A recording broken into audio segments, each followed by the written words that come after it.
¿Dónde estabas cuando yo fundaba la Tierra? Indícalo si eres capaz de entender. ¿Quién fijó sus medidas? ¿Lo sabes acaso? ¿Quién tendió sobre ella la cuerda para medir? Ay, perdón, una disculpa, no sabía que estaban ahí. Estaba leyendo un fragmento del libro de Job y creo que se me hizo un poco tarde. Pero pensándolo bien, creo que esto me puede servir. Sí.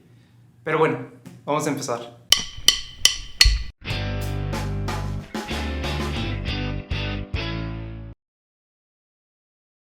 Me imagino que se estarán preguntando, ¿a qué se refiere este tipo con jugar a ser Dios?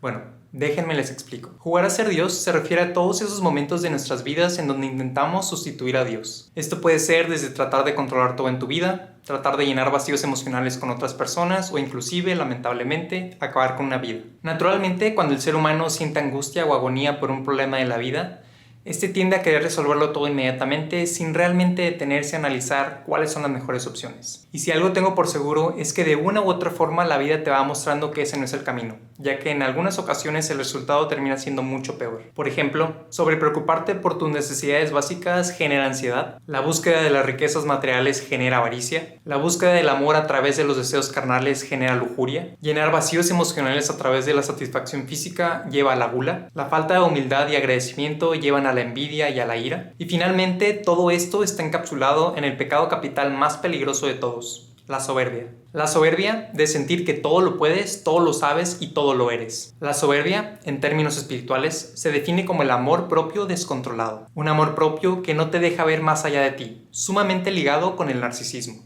Y precisamente pareciera que estoy describiendo a alguien que ya pasó por todo esto. Un ser con una ambición tan desmedida que quiso ser Dios mismo. Sin embargo, su destino fue completamente contrario. Y Ezequiel 28 nos habla sobre él.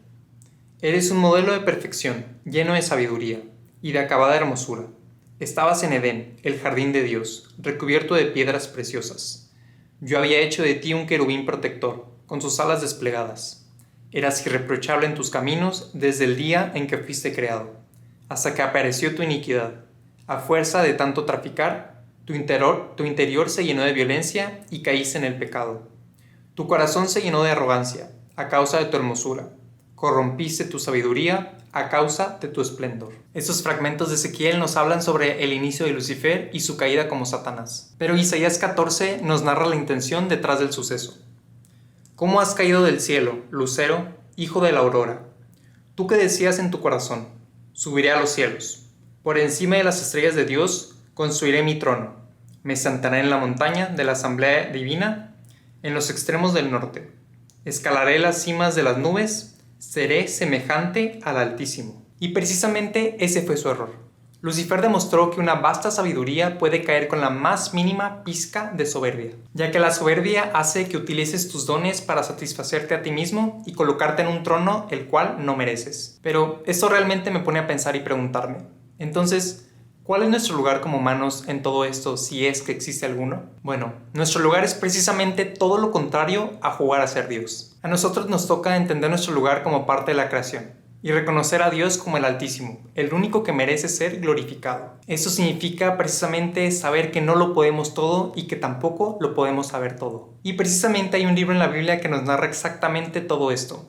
El libro de Job. El libro de Job es reconocido por tener muchas lecciones muy prácticas en la vida diaria. En primera instancia, la confianza que tenemos que tener con Dios a pesar de las dificultades, nuestra lealtad que debe existir a pesar de los momentos difíciles y por sobre todo el sufrimiento de los justos. Pero algo que no se le reconoce mucho al libro de Job, que en mi opinión es la lección más importante del libro en general, es la forma en la cual termina dicho libro. Y para aquellos que no han tenido la oportunidad de leerlo, realmente se los recomiendo muchísimo. Pero si no tienen tiempo, esa es la versión corta. Job era un hombre íntegro y recto, temeroso de Dios y alejado del mal. Job vivía una buena vida. Tenía una gran familia, tenía riquezas y el respeto de sus amigos. Un día, el llamado adversario, que en otros contextos pudiéramos verlo como el diablo, Satanás o el demonio, se le presenta a Dios y le indica que Job solo le era fiel a él porque tenía una buena vida, pero que en cuanto Job fuera despojado de todas las cosas buenas de su vida, él lo maldeciría. Dios decide aceptar la prueba y le indica al adversario que puede disponer de todas las cosas que Job posee. El adversario primero le quita su vasto ganado, posteriormente sus trabajadores, luego su familia y por último su salud.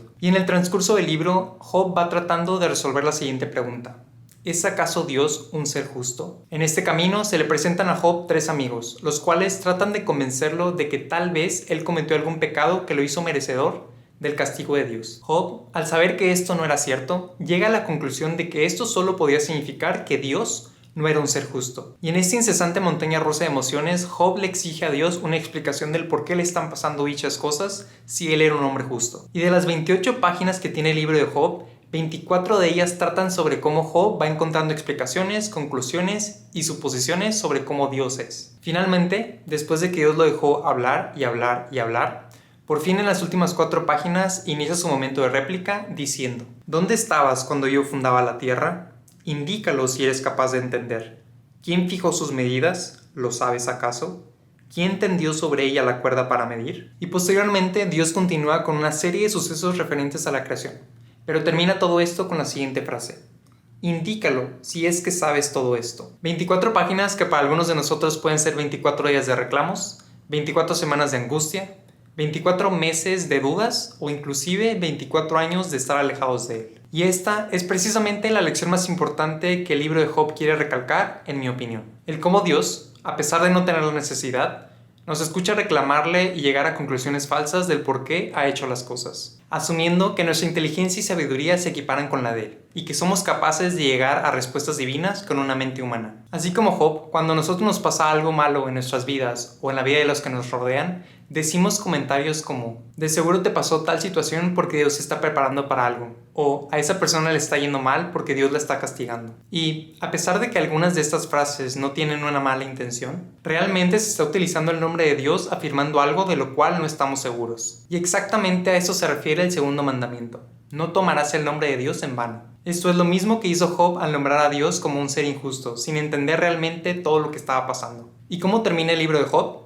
Con Job implorando el perdón de Dios por haber desconfiado de él y Dios restaurando su vida por completo. A pesar de que al adversario se le dio la autoridad de poder tocar la vida de Job para ponerlo a prueba, Dios también tuvo la autoridad de en un segundo poder regresarle esa vida. Pero la palabra clave de todo esto es la confianza. La confianza de que la palabra de Dios no tiene un fin vano. La confianza de que Dios siempre cumple sus promesas. Y sobre todo, la confianza de que no importa qué tan grande sea el problema, para Dios no hay imposibles. Dentro de la religión católica, y más concretamente dentro del cristianismo, hay una serie de valores que nos definen como religión. Valores pilares que debemos repetirse una y otra vez en la vida de Cristo e inclusive en el Viejo Testamento a través de los profetas. Valores como el amor, la misericordia, la justicia y el perdón. Y sin lugar a dudas, la confianza es también uno de esos valores pilares que nos identifican como religión. La confianza en Dios la vimos desde Moisés y los 40 años en el desierto. La vimos con Santa María y San José en su obediencia para cuidar al Hijo de Dios. Así como también vimos una falta de confianza en los apóstoles cuando Cristo calma la tormenta o también cuando Pedro camina sobre el agua. La respuesta que Cristo da es probablemente lo mismo que nos diría a nosotros después de que nos ayuda a pasar por un problema difícil en nuestras vidas. ¿Por qué tienen miedo, hombres de poca fe? O